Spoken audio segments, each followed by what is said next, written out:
আসসালামু আলাইকুম বন্ধুরা, কেমন আছেন আপনারা? আমিও ভালো আছি। তো আমরা এখন চলে এলাম এখানে, জায়গাটার নাম তো জানি।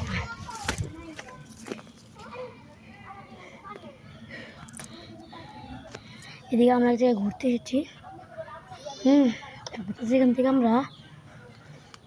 এখানে আমরা জায়গা কিনবো। এই যে সুন্দর একটা, আর এই যে এদিকে আমরা এদিকে আসছিলাম, মানে এদিকে এই ঘরটা আছে না, এখন খাওয়া দাওয়া শেষ করলাম। এখন আপনাদের পাশে একটা বাগান আছে, ছোটো বাগান, গোলাপ বাগান বলে। এই এলাকার নামই গোলাপ বাজার, মানে ফুল বাজার। এইসব এই এলাকার থেকেই ফুল নিয়ে বিক্রি করে।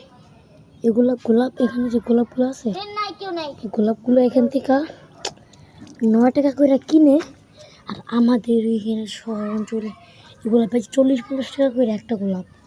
আর আমি অনেকগুলো নিয়ে যাবো। এগুলো পাওয়া প্রচুর কঠিন। আমরা একদিনে খাওয়ার জন্যই দেয় 20 টাকা 30 টাকা, একটা গোলাপের দাম 40 টাকা। এখানে তো ফ্রি পাইতেছি, নিয়ে যাবো অনেকগুলো। আমার বোনতে মোবাইলটা নিয়েছি অনেক কষ্ট করে, আমার খুঁজতেছি কই। এই যে এদিকে আইতে হবে।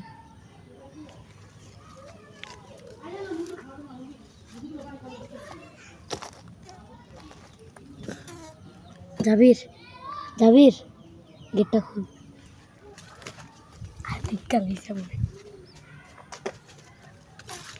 ওই গেটটা খুল।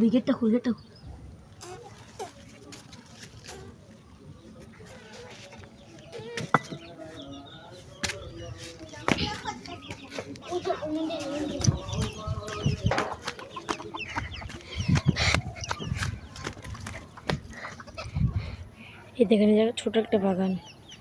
এটা তো একবারে ছোট্ট, সামনে আর অনেক বড় বড় বাগান আছে।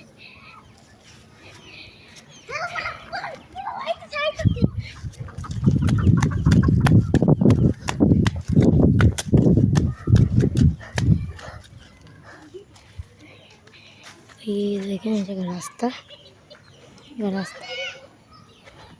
জায়গাটা দেখে মনে হয় গ্রামের অঞ্চল। এটা গ্রাম অঞ্চল না, এটা গ্রামের মতো দেখতে, মানে অর্ধেক গ্রাম।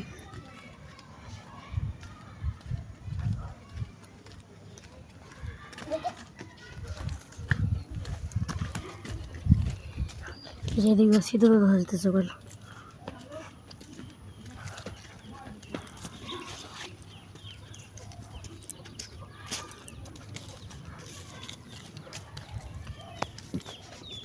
এদিকে ভাই একবার ফুলে হঠাৎ করে না যে হাত দিয়েছি, আই ভাই হাত এমন ব্যথা পেয়েছি। দেন দেখছেন কাটা, তাই জন্য ক্যামেরা কি হলো, এই দেখেন রে খাইছে। আর দেখা যেতেছে না, এই দেখছেন কত বড় কাটা। ফোকাস। এই যে এখন ভাবতেছি এখানে 1 2 3 4 5 6 7 8 9 10টাও ভালো মতো মানে ফুল নেই। 5 6 7 8 9টা। এখন সামনে রয়ে আছে। এটা কি রে? এটা কি ভাই? আমরা যখন ঘুরতে বেরিয়েছিলাম, ওই দিকে গিয়ে দেখি এই লজ্জাবতী গাছ নাকি, না লজ্জাবতী না, অন্য কিছু। ওইদিকে যে মানে বাগানগুলা, প্রত্যেকটা জায়গা ফুল, কিন্তু ধরতে গেলে ওগুলা কাটা বড় বেশি, কারণ ওগুলা ফুল একটু তাজা। সব গোলাপ ফুল রানী না, ফুলের রানীকে গোলাপ ফুল বলে নাকি? ফুলের রানী গোলাপ ফুল। হ্যাঁ, আর এদিকে গেছি না, কে জানি একটা ছোট একটা ঘর, এই যে টিন সেট না, দেওয়াল করা, পাকা দেওয়াল করা।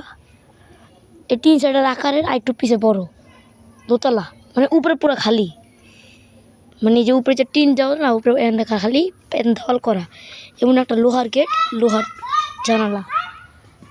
তালায় জং বইরা পুরা ইয়া হয়ে গেছে, পাতা মতো হয়ে গেছে তালা, পুরা একবার ভূতের বাড়ির মতো শিকল মিকল পেঁচাইয়া। জেলের মতো ছিল ওরা, ওই দিকটা মানে পেঁচায় পেঁচায় পাতা গচিত।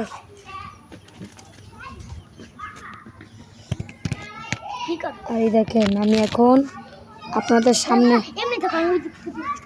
এখন দেখবেন এখান থেকে আমি এখন এখান থেকে আসিব, আপনাদের বিশ্বাস না হলে দেখেন। আচ্ছা আমি আসবো না, আমার ভাই আসুক। আসলে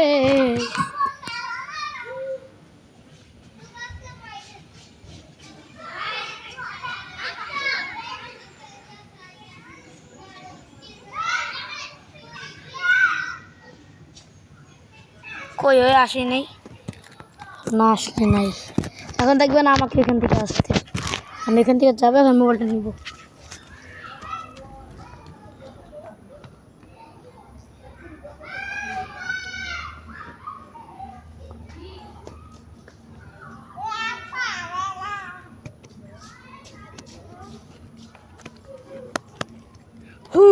এসে পড়ছি।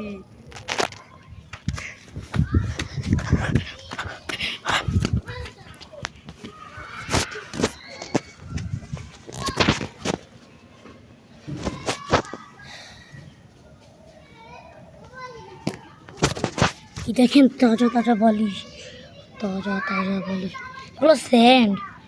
বালিগুলো একটু চাজা থাকে, কিন্তু এটা পুরো স্যান্ড। এতদিন তো বৃষ্টি করে নাই প্রায় 1-1.5 সপ্তাহ ভাই, এগুলো পুরো পাউডার, পুরো পাউডার। পয় দেখেন দেখেন, মরুভূমিতে এমন থাকে না, পুরো একবার শেপ হয়ে গেছে। আচাস খেত, আর এই দিকটা পরে দেখা যায়। এই বাবু,